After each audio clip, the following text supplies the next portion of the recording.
Fairy tale The Frog Prince. One fine evening, a young princess went into a wood and sat down by the side of a cool spring water. She had a golden ball in her hand, which was her favorite plaything, and she amused herself with tossing it into the air and catching it again as it fell.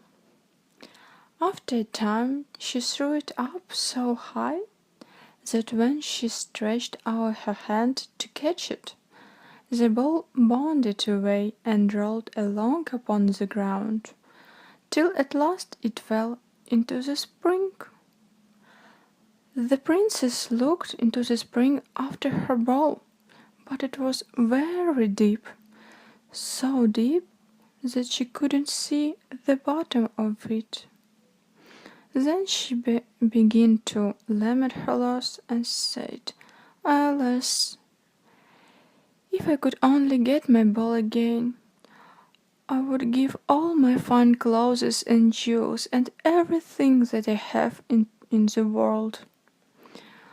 Whilst she was speaking, a frog put its head out of the water and said, "Princess, why do you weep so bitterly?"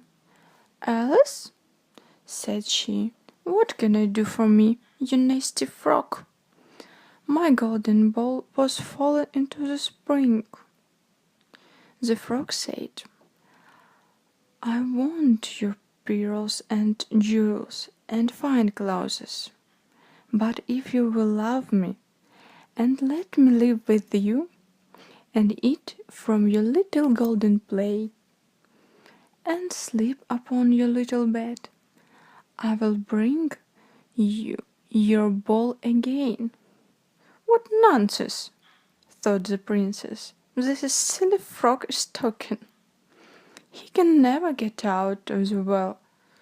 However, he may be able to get my ball from me, and therefore I will promise him what he asks."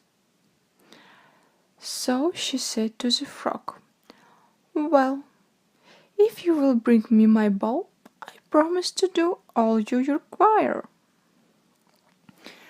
Then the frog put his head down and dived deep under the water.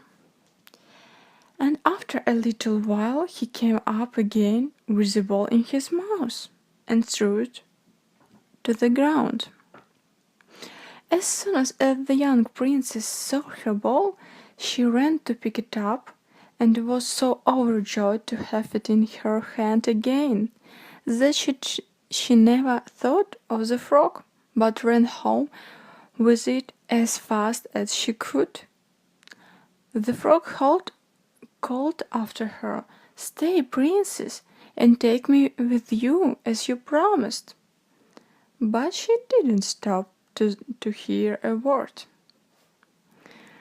The next day, just as the princess had sat down to dinner, she heard a strange noise, tap tap, tap tap, as if somebody was coming up the marble staircase. And soon afterwards, something knocked gently at the door and said, "Open the door, my princess dear, open the door to thy true love here." And mind the words that told, and they said, but they found it cool in the greenwood shade. Then the princess ran to the door and opened it, and there she saw the frog, whom she said she had quite forgotten. She was terribly frightened, and shutting the door as fast as she could, came back to her seat. The king, her father, asked her what had frightened her. "There is a nasty frog," said she, "at the door, who lifted my ball out of the spring this morning. I promised him that she could live with me here, thinking that he could never get out of the spring. But there here is at the door and wants to come in. While she was speaking, the frog knocked again at the door and said, "Open the door, my princess dear, open the door to thy true love here. And mind the words that thou and they said, by the fountain cool in the greenwood shade."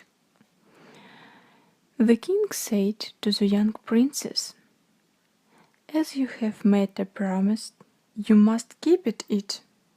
So, go and let him in."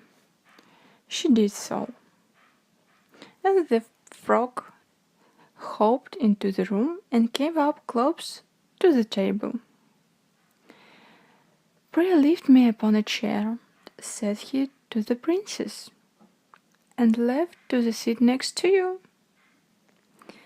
As soon as she had done this, the frog said, "Put your plate closer to me, then I might eat out of it." This she did, and when he had eaten as much as he could, he said, "Now I'm tired. Carry me upstairs and put me into your little bed." And the princess took him up in her hand and put him upon the pillow of her own little bed, where he slept all night long. As soon as it was light, he jumped up, hopped down the stairs, and went out of the house. "Now," thought the princess, "he is gone, and I shall to be troubled with him no more." But she was mistaken, for when night came again, she heard the same tapping at the door, and when she opened it, the frog came in and slept upon her pillow as before till the morning broke. And the third night he did the same. But when the princess awoke on the following morning, she was astonished to see, instead of the frog, a handsome prince gazing on her with the most beautiful eyes that ever were seen, and standing in the bed of her bed. He told her that she had been enchanted by a malicious fairy, who had changed him into the form of a frog, in which he was fated to remain till some princess should take him out of the spring and let him sleep upon her bed for 3 nights. "You," said the princess, "have broken this cruel charm, and now I have nothing to wish for but that you should go with me into my father's kingdom, where I will marry you and love you as long as you live." The young princess, you may be sure, was not long in giving her consent. And as they spoke, a splendid carriage drove up with 8 beautiful horses, decked with plumes of feathers and golden harness. And as they spoke, a splendid carriage drove up with 8 beautiful horses, decked with the plumes of feathers and the golden horns. And behind rode the prince's servant, the faithful Henry, who had bewailed the misfortune of his dear master so long, and bitterly, that his heart had well nigh burst. Then all set out full of joy for the prince's kingdom, where they arrived safely and lived happily a great many years. The end.